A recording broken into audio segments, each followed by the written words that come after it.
Hello guys, welcome to the channel. So आज की जो हमारी पहली बुक होगी वो होगी लाइव वायर्ड। ये जो बुक है ये है बाय डेविड ईगलमैन। ठीक है। ये जो है एक न्यूरो साइंटिस्ट है जो आपके स्टैनफोर्ड में पढ़ाते हैं। इनकी जो मेन फील्ड है वो है प्लास्टिसिटी। ओके, तो आप सर्च कर सकते हो कि प्लास्टिसिटी क्या चीज़ होती है। आपको इसी में मैं बताऊंगा कि कैसे कैसे लाइक वर्कआउट होती हैं चीज़ें और क्या होती प्लास्टिसिटी। मेरा जो है काफ़ी इंटरेस्ट है न्यूरो साइंस में, क्योंकि मैं यूपीएससी का स्टूडेंट हूँ। तो मैं काफ़ी सारी बुक्स पढ़ता हूँ related to philosophy, psychology, neuroscience and even मैंने काफ़ी बिहेवियरल स्ट्रेस और अलग अलग बुक्स हैं उनके ऊपर मैंने स्टडी कर रखी है और काफ़ी अच्छी तरह मैं इसके ऊपर कमांड है। मैंने ग्रेजुएशन के बाद जो है काफ़ी बुक्स पढ़ी। कम से कम मैंने अभी तक 100 या 200 से ज़्यादा बुक्स में पढ़ बैठा हूँ। और 50 to 60 मैंने आपकी ऑडियो बुक्स और पता नहीं कितने सारे पॉडकास्ट और रिसर्च पेपर्स में पढ़ता हूँ, क्योंकि मेरा इंटरेस्ट है इन सब चीज़ों में। तो मैंने सोचा क्यों ना मैं अपनी नॉलेज जो है वो वर्ल्ड के साथ शेयर करूं। तो एक मेरा ये सबसे पहली जो होगी वो वीडियो होगी, ये है लाइव वायर्ड। ओके। इससे पहले जो है इनकी 2011 में एक बुक आई थी जिसका नाम था क्या बोलते हैं, इनकॉग्निटो। जिस बुक में जो थी वो बात हुई हुई थी आपकी कॉन्शियस और अनकॉन्शियस माइंड की। वो मैं आपको आगे जाके बताऊंगा। ये जो बुक है इसकी मैं समरी आपको एक तरह से बस बताऊंगा। काफ़ी सारे जो होते हैं वो टीचर्स वो है कि बुक के बारे में ऊपर ऊपर से बताएंगे, पर मैं मेरी जो एग्जिस्टिंग नॉलेज है, जो मैंने काफ़ी बुक्स पढ़ रखी हैं, वो हेल्प आउट करेगी और मैं ये जो होगा ये हिंदी में बताऊंगा। ओके, सबसे पहले मैं आपको बताता हूँ इसमें जो है ये बुक जो है वो बताई गई है कि कैसे हमारा ब्रेन जो है वो कंटिन्यूसली चेंज हो रहा है। वो हमेशा से वो नहीं है जो बचपन से था, वो कंटिन्यूसली चेंज हो रहा है। इनफैक्ट जो आप अभी ये सुन रहे हो आपका दिमाग अभी भी चेंज हो रहा है। Okay, with with each word जो आप अभी सुन रहे हो आपका कंटिन्यूसली दिमाग जो में जो है चेंजेस आ रहे हैं। ओके, इसमें जो है सबसे पहले जो ऑथर बात करते हैं वो करते हैं कि हमारा जो ब्रेन होता है वो बचपन से ही जो होता है, वो जब हम छोटे बच्चे होते हैं तभी से ही हमारे मदर के वूम के अंदर जो होता है वो लाइक चेंजेस होने लग पड़ते हैं उसमें। फॉर एग्ज़ाम्पल आपके जैसे इंडियन फैमिलीज़ होती हैं, तो मदर फादर के बीच में अगर अच्छा रिलेशन ना हो, लड़ाइयाँ हो, या फिर कैसी जॉइंट फैमिली में हो जहाँ पे काफ़ी ज़्यादा स्ट्रेस होता है, तो उसका इफ़ेक्ट काफ़ी आपके पेरेंट्स की वजह से या फिर आपके रिलेटिव की वजह से, आपकी सोसाइटी की वजह से, एजुकेशनल बैकग्राउंड आपका, ओके, आपका इकोनॉमिक फैक्टर, आपके कल्चरल फैक्टर, अगर घर पे ज़्यादा टोना और ये या फिर काले जादू इन सब चीज़ों को मानते हैं, वो कहीं ना कहीं आपके वूम को भी इफ़ेक्ट करता है।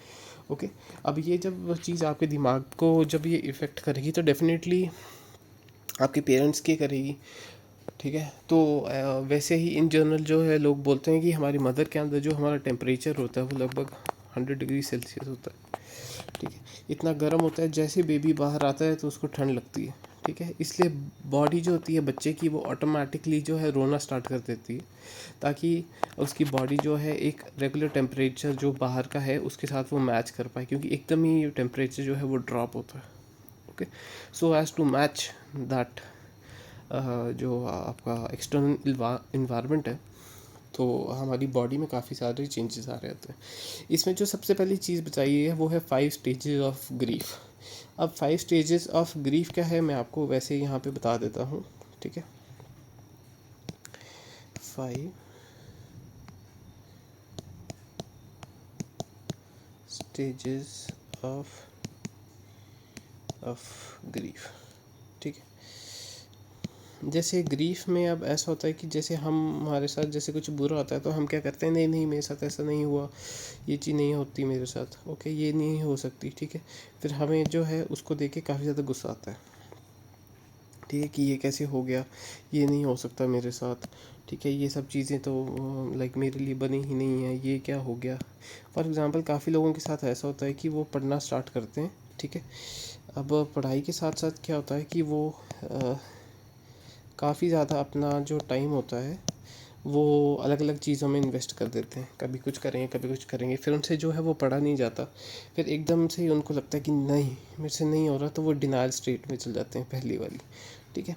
उसके बाद उनको आता है कि गुस्सा, कि ये चीज़ मेरे साथ कैसे होगी। ठीक है। फिर वो जो जाते हैं वो रोते रहते हैं। ठीक है। फिर अब वो बोलते नहीं, ऐसे नहीं हो सकता, ये नहीं हो सकता, ये क्यों हो गया। फिर आता है डिप्रेशन की, चलो यार हो गया तो वो बहुत ही ज़्यादा, फॉर एग्जांपल आपको एग्ज़ाम की तैयारी कर रहे हो, आपकी एक्सपेक्टेशन जो है वो रियलिटी के साथ मैच नहीं करती, तो आप डिप्रेशन में चले जाते हो। ओके। उसके बाद आता है आपका एक्सेप्टेंस की, जो हुआ यार चलो वो देखी जाएगी, अब जो हो गया चलो, फॉर एग्जांपल फादर की डेथ होगी, मदर की डेथ होगी, एग्ज़ाम क्लियर नहीं हुआ। ठीक है। तो आपको ये चीज़ फील होती है। ठीक है। फिर था इसमें कि जैसे मैंने बताया कि we are not fixed, we are changing. अब जो ईगलमैन है वो बोलते हैं कि हम जो है वो कंटिन्यूसली जो है चेंज हो रहे हैं। हमारा इन्वायरमेंट चेंज हो रहा है, हम चेंज हो रहे हैं, उसकी वजह से सब कुछ जो है चेंज हो रहा है। हमारे दिमाग में जो होते हैं वो न्यूरॉन्स होते हैं। ठीक है। न्यूरॉन्स जो हैं, हमने कई सारे बुक्स में देखा होगा कि ये जो न्यूरॉन्स हैं ये एक दूसरे को मैसेजेस भेजते हैं। ठीक है। फिर यहाँ पे साइनैप्स होता है। ठीक है। सो एक साइनैप्स दूसरे साइनैप्स के साथ मिलके जो है एक्शन पोटेंशियल जो है वो बनाता है। ठीक है। फिर यहाँ से इंफॉर्मेशन जो है पास होती है। एक डेंड्राइट नाम की चीज़ होती है जो न्यूरॉन के साथ लगी होती है। ठीक है। उनके साथ ही होता है। पर इन्होंने एक और चीज़ मैंने जो मेरे को नहीं पता थी वो ये थी कि न्यूरॉन्स जो है वो फाइट करते हैं हमारे दिमाग के अंदर। जैसे एक्सटर्नल इन्वायरमेंट में लोग एग्ज़ाम की सीटों के लिए लड़ते हैं, सेम उसी तरह हम लोग भी जो हैं, हमारे जो न्यूरॉन्स हैं वो भी लड़ते हैं सीटों के लिए या फिर सीट्स के लिए। ठीक है। सीट का मतलब है कि रिसोर्सेज। न्यूरॉन्स भी चाहते हैं कि वो दिमाग के अंदर जिंदा रहें। They fight for the territories. अब दिमाग में अलग अलग टेरिटोरीज बनी हुई हैं। ठीक है। ये है लेफ़्ट और राइट ब्रेन। ठीक है। अब इनके बीच में जो है एक यहाँ पे एक जो ये पार्ट होता है इसको बोलते हैं सेरेबेलम। ओके सॉरी, ये होता है सेरेबल। ठीक है। फिर अब हमारा दिमाग जो है कंटिन्यूसली जो है वो फाइट करता है रिसोर्सेज के लिए, और जैसे हम लोग चाहते हैं कि हम लोग भी ज़िंदा बने रहें, उसी तरह हमारे न्यूरॉन्स भी हैं वो चाहते हैं कि हम लोग भी ज़िंदा बने रहें। अब इसमें एक बहुत अच्छी बात बोली है, the thrill of life is not about who we are but about who we are in the process of becoming. हम क्या बन रहे हैं उसमें हमें जो है मज़ा आना चाहिए, ना कि मैं आईएएस बन गया या फिर मैं डॉक्टर बन गया, मैं इंजीनियर बन गया, मैं लॉयर बन गया। ठीक है। सो मज़ा जो है वो प्रोसेस में है। ठीक है। इन्होंने बताया सेम इसी तरह हमारे दिमाग में ही प्रोसेस जो है वो चल रहा है। ठीक है। नेक्स्ट जो है in enrich environment the branches grow but in depressed environment the branches strive. ठीक है। जैसे मैंने बताया कि डेंड्राइट्स जो होते हैं हमारे दिमाग के और जो हमारे न्यूरॉन्स होते हैं वो आपस में लाइक ऐसे ऐसे इंटरकनेक्टेड होते हैं। ठीक है। जैसे मैंने बताया वो एक दूसरे के साथ मतलब जुड़े होते हैं। अगर आपका इन्वायरमेंट जो है, अगर आप जब जिस घर पे पैदा हुए हो आप आइसोलेटेड रहे हो, तो आपका दिमाग जो है फुल्ली डेवलप नहीं होगा। ठीक है। अच्छी तरह जो है ब्रांचेस जो है वो कनेक्ट नहीं होंगी।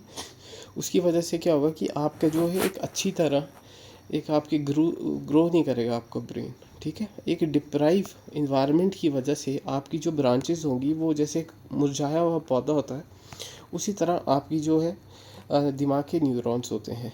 ठीक है। व्हेन इन क्लोज रूम, जैसे ही दरवाज़ा बंद होगा, ठीक है, सर्केडियन रिदम जो होती है आपकी वो शॉर्टन हो जाती है। जैसे मैंने आपको पता होगा कि सर्केडियन रिदम होती है कि हर हर एक बंदे की एक पीक आर होता है परफॉर्मेंस का।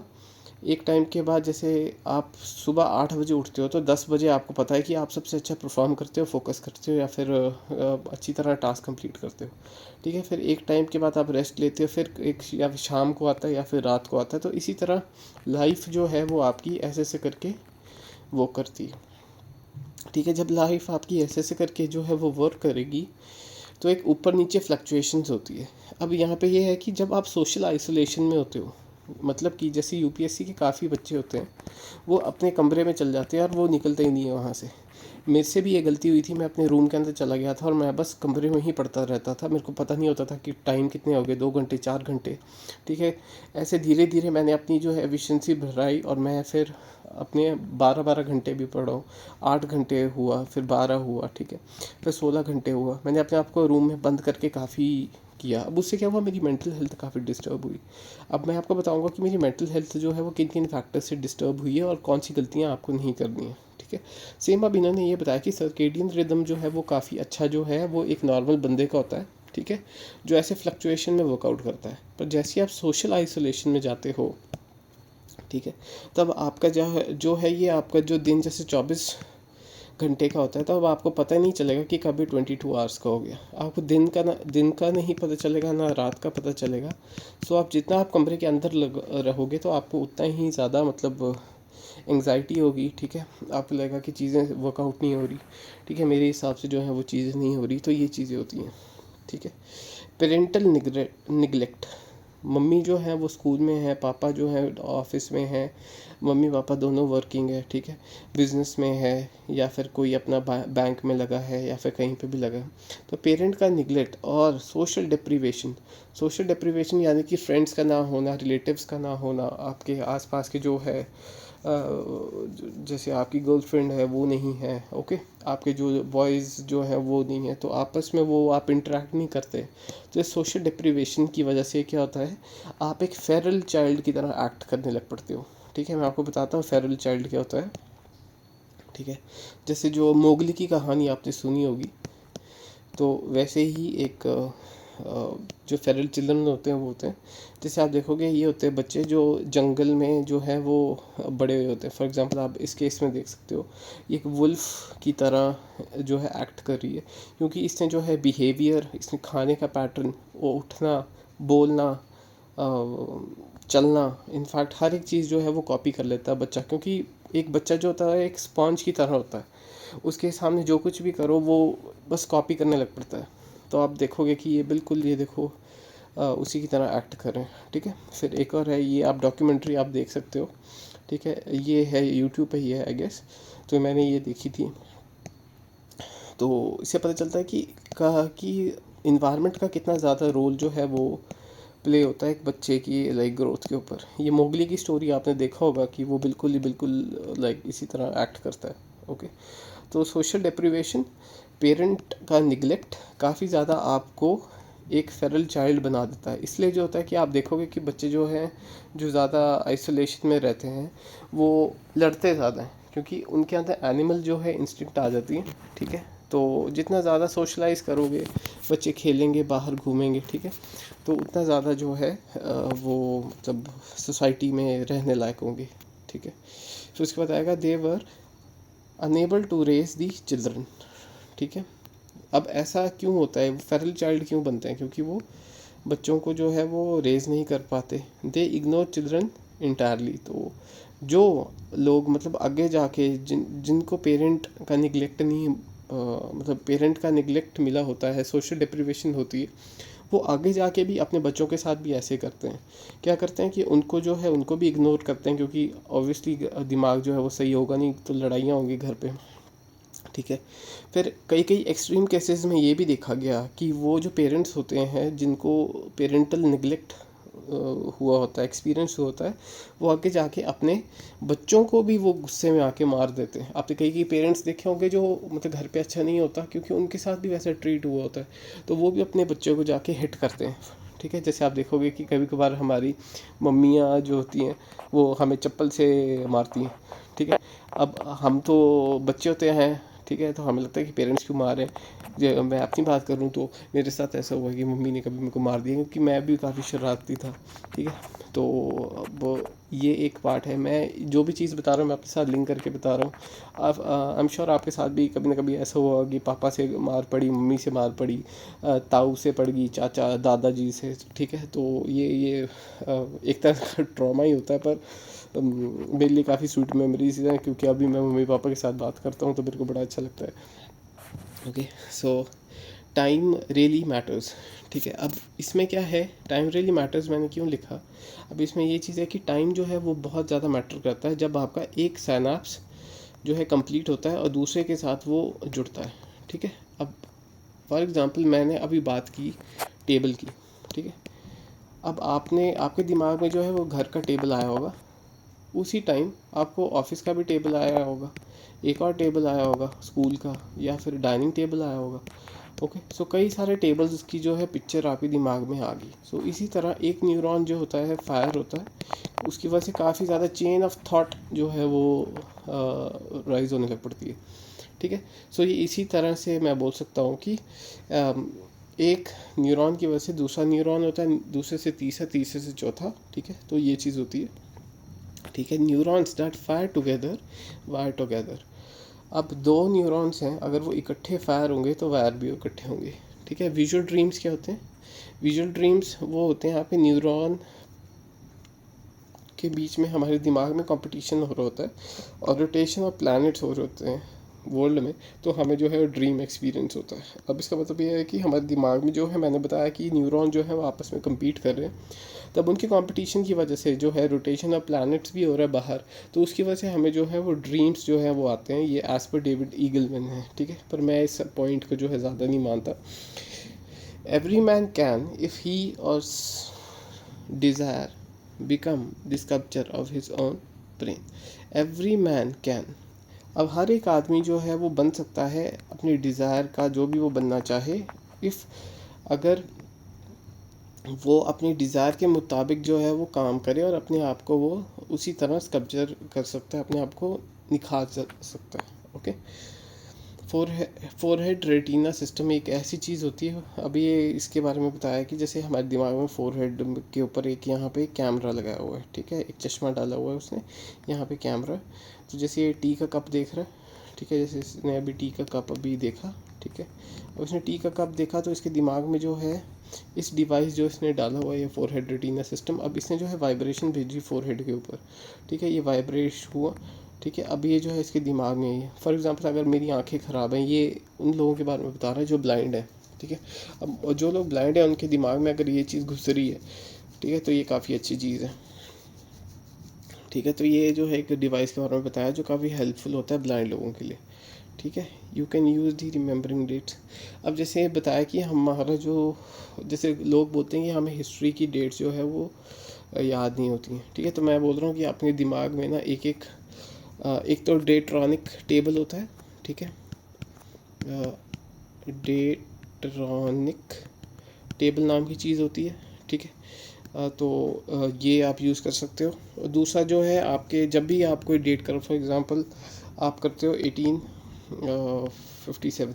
ठीक है, आपके दिमाग में ही आता है, तो अपनी फिंगर से अपने फोरहेड को टच करो। ठीक है, आपके लोअर लिप्स को टच करो, आपकी साइड चीक को टच करो जो लेफ़्ट है और राइट है। ठीक है, आप दोबारा ये एक्शन जो है रिपीट करना रिवीजन के टाइम पे। आप जो कंटिन्यूसली ये चीज़ करोगे, तो जैसे हम छोटे होते मोबाइल फ़ोन हमें कैसे याद होते हैं, ऑटोमेटिकली फिंगर घूमती है ना, उसी तरह आपकी जब आपको डेट याद करनी होगी तो 1857, तो अपने आप ही जो है आपकी उंगलियां चलने लग पड़ेंगी। ठीक है, अब ये एक मैंने जो चीज़ एक्सपीरियंस की और मेरे हिसाब से वो करती है, क्योंकि मेरे को काफ़ी हेल्प आउट करता है। The best way to protect the future is to create it. आप कंटिन्यूसली वो काम करते रहो जिस काम में आपको इंटरेस्ट है, वो डेफिनेटली आप उस साइड आप चल पड़ोगे और वो आपका फ्यूचर जो है वो निर्धारित कर लेगा। ठीक है, मैं अभी जो है ये वीडियो लेक्चर्स बना रहा हूँ, मैं इसलिए नहीं बना रहा क्योंकि लाइक मेरे को यूट्यूब पे जो फेमस होना है, जस्ट आई लव, और मेरी से जो है मेरे दिमाग में भी एक तरह से इम्प्रिंट हो रही है चीज़ें, तो ये मेरे को काफ़ी अच्छा लग रहा है। ठीक है, टोडामो जो है एक मेथड होता है जो इस बंदे ने जो है वो सोफिया एल्कॉन ने जो है वो इजाद किया गया था। ठीक है, अब इन्होंने एक चीज़ बोली कि इन्होंने सेल्फ़ के बारे में बात बोली है। ठीक है, तो हमारा जो सेल्फ़ होता है वो क्या चीज़ होती है, जब फॉर एग्ज़ाम्पल मैं हम बोलते हैं ना, ये मेरा घर, मेरी चाबी, मेरा लैपटॉप, मेरा फ़ोन, मेरा ये। अब ये जो मैं है ये बनता कैसे है? अब इन्होंने बोला कि जिस चीज़ के ऊपर हमारा कंट्रोल होता है ना, वो हमारा सेल्फ़ बन जाता है। For example my mother, my father, my phone, my laptop, okay, my my fan. Okay, अगर मेरा कोई दोस्त है जिसके साथ मेरी नहीं बनती, वो मेरा नहीं होगा, he is not my self. ठीक है। अब इन्होंने एक और बोला कि हमारा जो दिमाग होता है, हमारे अंदर जो है वो लोग रहते हैं, जैसे बाहर सोसाइटी में जैसे लोग होते हैं ना, वही हमारे अंदर रह रहे होते हैं। ये बहुत स्ट्रेंज बात है कि बाहर के इन्वायरमेंट की वजह से हमारा इंटरनल मॉडल जो है वो काफ़ी इफ़ेक्ट करता है। ठीक है, बाहर कुछ भी हो, सेम चीज़ हमारे दिमाग में होगी। अब ये इसी तरह है कि हमारा जो आउटसाइड का जो वर्ल्ड है वो कंप्लीट रेप्लिका है हमारे इनसाइड वर्ल्ड की। ठीक है, ऐसा तो था नहीं कि अंदर से ही पहले लोग बने थे, बाहर से ही होके अंदर आया ना। तो इसका मतलब ये है कि जो कुछ भी बाहर होता है वो दिमाग कॉपी करता है। ठीक है, तो ये इनके बारे में इन्होंने बताया। ठीक है,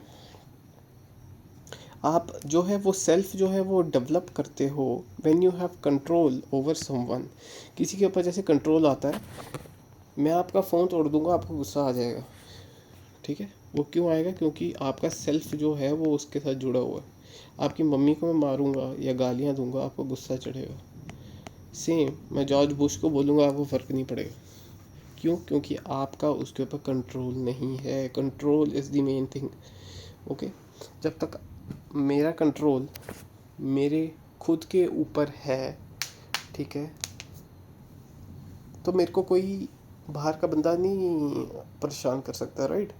तो उसी तरह अगर बाहर का बंदा कोई मेरे को परेशान कर रहा है तो वो काफ़ी वो प्रॉब्लम वाली बात है। ठीक है, when you when you interact with the family member it becomes a part of you. आपके दिमाग में आपके मम्मी रहते हैं, पापा रहते हैं, फ्रेंड्स रहते हैं, सोसाइटी रहती है। ठीक है, इतनी ज़्यादा चीज़ें आपके दिमाग में होती हैं और वो सारे की सारी आपके डिसीजंस, आपके बिहेवियर, आपके बिलीफ, आपका कल्चर, आपकी हैबिट्स, ये सब जो है वो इन्फ्लुएंस करती है। मैं आपको आगे जाके समझाऊंगा ये कैसे है। Self identity is surprisingly flexible. आपकी जो आइडेंटिटी है वो कंटिन्यूसली जो है वो चेंज होती रहती है। आप जो 9th क्लास में थे वो आप 10th क्लास में नहीं थे, 10th में जो थे अब आप 12th में नहीं हो, 12th में जो है वो अब भी नहीं हो। पर हाँ, आप अभी भी अच्छे स्कूल से पढ़े हो, आपका बर्थडे अभी भी उसी डेट को आता है, आप अभी भी वही चीज़ कर रहे हो। सपोज़ आपकी जॉब चली गई, ठीक है, पर आपकी ये चीज़ें तो हैं। ठीक है, अब आप नई जॉब करोगे, आपकी नई आइडेंटिटी वो बन जाएगी। तो जैसे जैसे आप एक्सटर्नल वर्ल्ड के साथ इंटरेक्ट करते हो वैसे वैसे आपका इंटरनल इन्वायरमेंट जो है, इंटरनल मॉडल जो है वो भी चेंज होता है। ठीक है, यू एंड आई अर्न, ठीक है, बिकॉज ऑफ रेलिवेंस। ठीक है, pomegranate because the it is salient. ठीक है, ये ऐसे है कि सेलियंट वो चीज़ होती है जो आपको इम्पोर्टेंट होती है। अगर आपको आपके मम्मी पापा का फ़ोन नंबर याद है, वो इसलिए कि क्योंकि इमरजेंसी में वो नंबर काम आएगा। तो सेलियंट जो है वो काफ़ी इंपॉर्टेंट चीज़ है कि जो भी चीज़ आपको प्यारी होती है, इंपॉर्टेंट होती है, आप चाहते हो कि आप वो चीज़ यूज़ करो। ठीक है, तो वो आपकी जो है आइडेंटिटी का सेल्फ आइडेंटिटी बन जाती है और आप उस चीज़ को फॉलो करते हो। ठीक है, अब इसमें जो है आपका एसिटोकोलिन के बारे में बताया हुआ है। तो ये कंपाउंड है उसका। ठीक है, तो ये कैसे कैसे होता है ये बताया हुआ है। Active when animal is learning a task and need to make a changes. जब आपको कोई नया काम करना है, कोई प्रोजेक्ट के ऊपर पढ़ना है, कोई बुक पढ़नी है या फिर कुछ ऐसा कुछ करना है, तो आपको जो है एसिटोकोलिन जो है वो एक्टिव होता है और ये आपको हेल्प करता है लर्निंग द टास्क में and need to make a change. जैसे आपको कोई पुरानी एग्जिस्टिंग नॉलेज है उसको ओवरराइड करना है, तो आपकी बॉडी में जो है एसिटोकोलिन जो है वो रिलीज़ होगा। ठीक है, it is not related when task is well establish. ये तब नहीं रिलीज़ होता है जब आपका टास्क कंप्लीट हो जाता है। टास्क कंप्लीट होने पे आप क्या होता है, टास्क कंप्लीट होने पे डोपामिन रिलीज़ होता है। ठीक है, अब मैं आपको स्पेसिफिकली कोई भी नॉलेज जो है वो ऐसे नहीं दूंगा कि आपको जो है लेक्चर वाइज लेक्चर करूँगा, क्योंकि मैं चाहता हूँ कि आप मेरे साथ सीखो। और डोपामिन जो होता है वो आपका रिवॉर्ड के लिए होता है। ठीक है, तो एसिटोकोलिन आपका लर्निंग के लिए होगा। ठीक है, ये आपको हेल्प आउट करेगा। ठीक है, next it says this is important, get better at detecting this. ठीक है, it turns on plasticity. This is important, get better at detecting this, it turns on plasticity. आपकी जो है प्लास्टिसिटी जो है ये चेंज करता है। ठीक है, और एसिटोकोलिन आपकी क्योंकि आप ओवरराइड कर रहे हो, कोई नई चीज़ सीख रहे हो। ठीक है, तो ये आपकी प्लास्टिसिटी में हेल्प करते हैं। नेक्स्ट आता है आपका लर्निंग। लर्निंग जो है बहुत ज़्यादा लाइक इम्पॉर्टेंट चीज़ है, ठीक है। अब लर्निंग कब होती है, जब आपकी एक्सपेक्टेशन होती है ना एक, और आपकी जो रियलिटी होती है ना, वो अगर मैच नहीं होती तो लर्निंग होती है भाई। फॉर एग्ज़ाम्पल मैथ का कोई सम है, आपने किया, लास्ट में आपने आंसर चेक किया, वो नहीं हुई, तो आपने देखा भाई क्या दिक्कत हो गई कि क्यों नहीं हुआ। लर्निंग तो होती है, ठीक है। फिर आ गया आपका, अब लर्निंग के लिए क्या क्या चाहिए आपको, इन्वेस्ट करना चाहिए अपना टाइम, आपकी अटेंशन, आपका टाइम, आपकी अटेंशन और आपके रिसोर्सेज, ठीक है। फिर आता है आपका क्यूरियस होना चाहिए आप बहुत ज़्यादा, ठीक है। आपको आता है इंटरेस्टिंग लगनी चाहिए वो चीज़, आपके अंदर से खुद ही क्या मज़ा आना चाहिए कि यार आज पढ़ लिया तो मज़ा आ गया, ठीक है। बिकम सोशल मैकेनिज्म एक्टिविटी, और आपको एंगेजमेंट जो है वो होनी चाहिए, ठीक है। इफ़ अ ब्लाइंड पर्सन अपनी फिंगर का जो है वो यूज़ करता है over and over Braille language के ऊपर। ब्रेल लैंग्वेज एक ऐसी होती है ना कि ऐसे ऐसे करके होते हैं, तो आप अपने जो है हैंड्स यहाँ रखते हो तो आपको पता चलता है कि हाँ ये 4 है, ठीक है। तो but has no motivation to learn. अगर एक अंधा बंदा ब्रेल के बोर्ड के ऊपर अपनी उंगलियां रखता है और उसका पर मन नहीं है, कोई मोटिवेशन नहीं आती भाई उसको करने के लिए, तो बताओ क्या होता है, तो उसके दिमाग में कोई रीवायरिंग जो है वो होती ही नहीं है। सो इसका मतलब ये है कि लर्निंग के लिए एक और क्राइटेरिया है, वो है मोटिवेशन। अगर मोटिवेशन नहीं होगी तो भाई लर्निंग भी जो है वो नहीं होगी टू लर्न इट, ठीक है। तो ये बहुत बहुत बहुत ज़्यादा ज़रूरी है, ठीक है। अब ये एक है ट्रॉक्सलर इफ़ेक्ट करके एक चीज़ इसने बताई कि जैसे ही आप इस चीज़ के ऊपर फोकस करोगे ना, ये चीज़ जो है आपको दिखना बंद हो जाएगी ये सारी, ठीक है। अब आप जो है, अब ये क्या चीज़ है, ये हमारे विजुअल सिस्टम से रिलेटेड है, ठीक है। मैं आपको बताता हूँ, TRAXLER, ट्रॉक्सलर इफेक्ट, ठीक है। अब इसकी आपको मैं एक बताऊंगा कि ये कैसे होता है। जैसे इसमें क्या है ना कि आप इसके ऊपर देखना शुरू कर दो, बीच वाले एक्स के ऊपर। आप जो कंटिन्यूसली देखते रहोगे ना, तो आप एक चीज़ नोटिस करोगे, जो पिंक वाले जो है ना, वो डॉट्स गायब हो गए, ठीक है। वो क्यों गायब हुए हैं, क्योंकि हमारा जब हम किसी चीज़ के ऊपर अटेंशन फोकस करते हैं ना, जो भी मूविंग चीज़ होती है ना, वो फ़र्क नहीं पड़ता कि वो क्या हो रहा है क्या नहीं हो रहा है उसके साथ, ठीक है। तो ये उस कंसेप्ट के बारे में जो है वो बात करें, ठीक है। अब आप देख सकते हो ये चीज़। अब इसमें क्या है, good information is expected to update. जो भी कोई नई इन्फॉर्मेशन होगी वो एक्सपेक्ट की जाएगी, अपडेट होगी।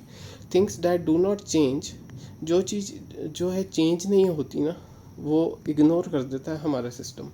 फॉर एग्ज़ाम्पल, हम रूम के अंदर एंटर होते हैं तो हमें पता है चेयर कहाँ है, टेबल कहाँ है, बुक्स कहाँ पे, लैपटॉप कहाँ पे, ये सब चीज़ें कहाँ हैं। सडनली अगर हम देखें तो पर्दे के पीछे अगर भालू भी छुपा हो, या मैंगो हो, या फिर एलिफेंट हो, तो हमें फ़र्क ही नहीं पड़ेगा, ठीक है। अगर वो एकदम से आ जाएगा तो हम डर जाएंगे, क्यों, क्योंकि हमारी एक्सपेक्टेशन और रियलिटी जो है वो वहाँ पे नहीं काम करेगी, ठीक है। तो ये बहुत बहुत बहुत ज़्यादा जो इम्पोर्टेंट ये मैं चीज़ें बता रहा हूँ। Brain care about change. Brain का बस काम ही यही है कि चेंज को जो है ऑब्ज़र्व करना। जब तक वो चेंज को ऑब्ज़र्व नहीं करेगा तो कुछ नहीं होगा। All the important information come from the things that are flowing, ठीक है। जो भी हमारे दिमाग में चीज़ें इंपॉर्टेंट चल रही हैं वो तभी इम्पॉर्टेंट है अगर वो घूम रही हैं, ठीक है। अगर कोई चीज़ घूम रही है तो हमारे दिमाग के लिए बहुत ज़रूरी है। तो आएगा learning, difference between prediction and outcome, ठीक है। हमने कोई चीज़ प्रिडिक्ट की कि भाई मेरा पेपर जो है क्लियर हो जाएगा, मेरा AIR 1 आ जाएगा, मैं जो है वो JEE नीट UGC जो है वो क्लियर कर दूंगा। आउटकम आता है कि आपका लिस्ट में नाम ही नहीं आया, ठीक है। आपका प्री क्लियर नहीं हुआ, आपके मॉक टेस्ट में नंबर ही नहीं आए।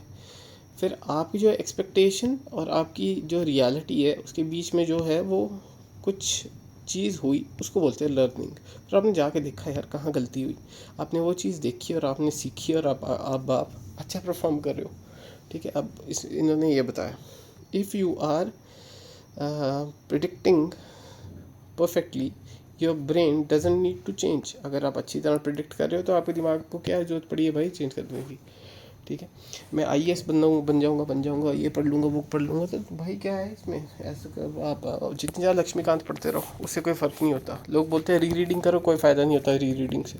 सबसे ज़्यादा बकवास बोलूँगा, क्योंकि लोग इसको इतना ज़्यादा एम्फोसिस देते हैं, पर मैं बोलूँगा सबसे ज़्यादा घटिया तरीका भाई री रीडिंग। री रीडिंग से कुछ नहीं होता, आपको एंगेज करना पड़ेगा, आपको पार्टिसिपेट करना पड़ेगा, डायलॉग करने पड़ेंगे, डायलेक्ट करना पड़ेगा, तब जाके आपके दिमाग में चीज़ें सेव होती हैं।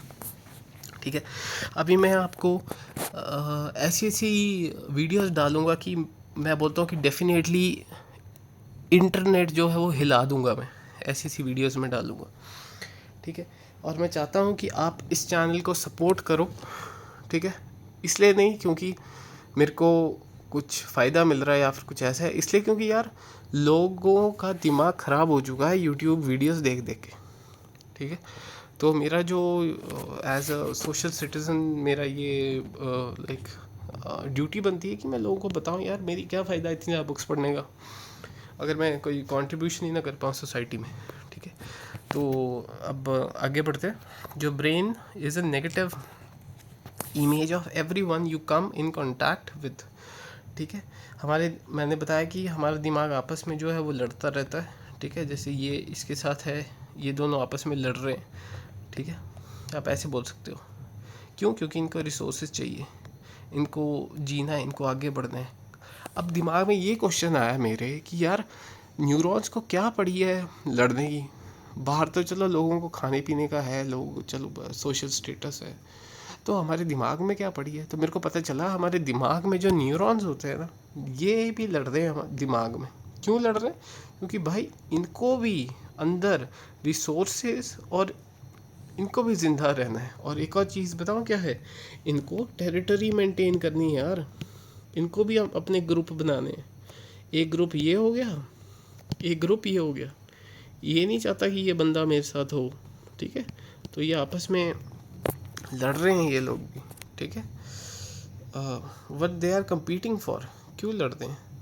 हम तो ह्यूमन हैं यार, दिमाग में भी हमारी लड़ाई हो रही है। वाह, बड़ी अजीब चीज़ है। एक ये होता है, इसको बोलते हैं होमंकलस। ठीक है, हमारे जो फिंगर्स के साथ हमारा अंगूठा के साथ ये अंदर का हिस्सा, ठीक है, ये अंदर के हिस्से के साथ ये पाम वाला हिस्सा, ठीक है, ये बहुत ज़्यादा क्लोजली लाइक जुड़े हुए हैं एक दूसरे के साथ। तो इस इमेज में वही बताया कि सबसे ज़्यादा किसके कनेक्शन से जुड़े हैं। हमारे लोअर लिप्स में काफ़ी है, हमारे अपर लिप्स में काफ़ी है, हमारी टंग में काफ़ी है। ठीक है, हमारे हाथ में काफ़ी ज़्यादा कनेक्शन जुड़े हुए हैं। ठीक है, हमारी जो है टांगे जो हैं इतनी नहीं है एज़ कम्पेयर टू हमारे हैंड्स, लिप्स और हमारी टंग में बहुत ज़्यादा कनेक्शन हैं। ठीक है, और टंग में जाके देखोगे तो सामने वाला जो ये पॉइंट होता है, ये मेरे ख्याल से स्वीट, और ये साइड वाला जो होता है ये आपके सौर के लिए होता है। ठीक है, टाइप्स ऑफ न्यूरॉन्स, जैसे मैंने बताया कि कितने टाइप्स के होते हैं। एक होता है आपका एक्साइटेटोरी, ओके, एक होता है इनहिबिटोरी। ठीक है, अब ये जो है एक्साइटेटोरी जो होता है ये आपके जो मैसेज जो होता है वो नेबरिंग जो रीजन्स होते हैं उसको ट्रांसमिट करता है। और ये जो है इनहिबिटरी, ये मैसेजेस जो है आसपास के रीजन्स को ट्रांसफ़र नहीं करता। Neurons that can't find success and up committing suicide. एक न्यूरॉन दूसरे के साथ नहीं जुड़ पाया, ये मर जाएगा। ठीक है, ये वही बोल रहे हैं। अब इस प्रोसेस को भी कुछ बोलते हैं, मैं भूल गया। सुसाइड करते हैं हमारे दिमाग में न्यूरॉन्स भी। ओके, नेक्स्ट आता है मेमोरी। अब इसमें एक जो होता है वो होता है रिबॉट्स लॉ करके। ठीक है, अब इसमें होता है कि हमारी जो ओल्ड मेमोरीज़ होती हैं वो ज़्यादा स्टेबल होती हैं एज़ कम्पेयर टू हमारी न्यू मेमोरीज से। ठीक है, जैसे मैं बोलूँ कि आपको बचपन की चीज़ें काफ़ी ज़्यादा याद होंगी। ठीक है, तो आपको बचपन के ट्रॉमास, बचपन की यादें, हंसी, दोस्तों के साथ लड़ना, घूमना फिरना, भागना, भाई ये हर एक चीज़ आपको जो है वो याद होगा। फिर होता है आपका memories. Memories is not confined to one particular structure of brain. ठीक है, बल्कि अलग अलग स्ट्रक्चर के साथ ही आपकी जो है मेमोरीज जुड़ी हुई है। With each thing you learn, आप कोई भी नई चीज़ आप याद करते हो, the better you are able to absorb the next fact. कोई आपने याद किया कि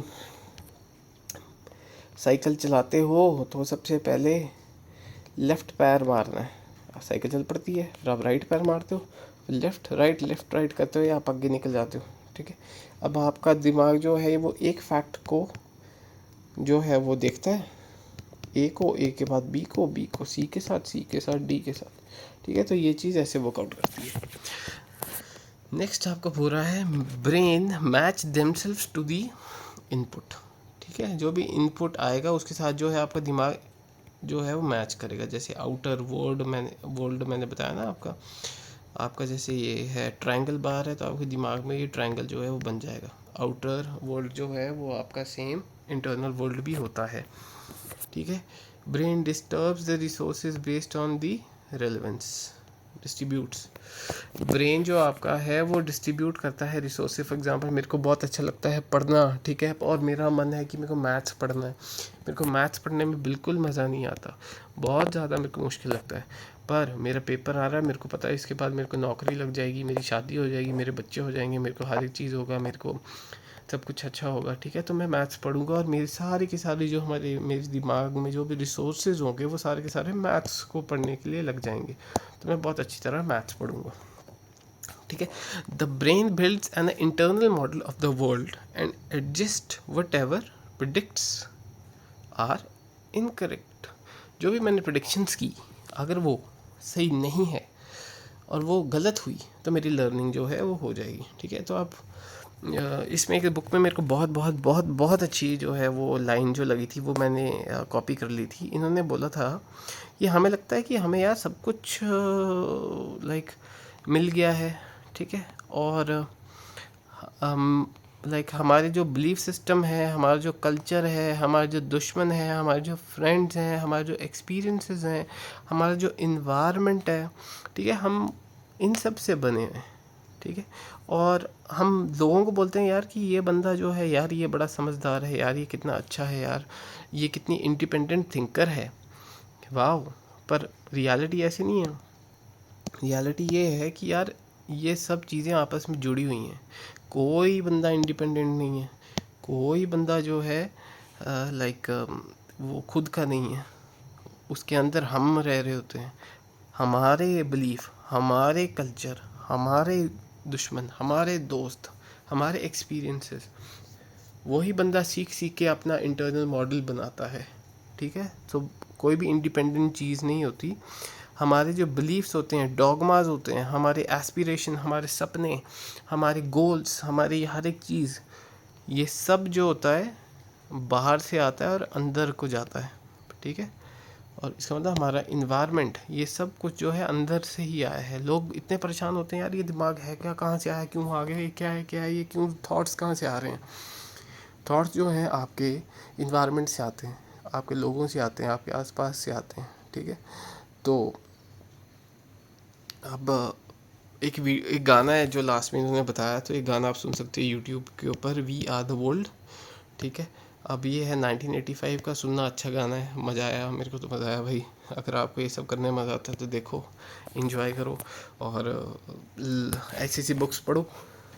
आज मैं फ्री था तो मैंने सोचा कि मैं आपको पढ़ा दूँ, और तो थैंक यू सो मच।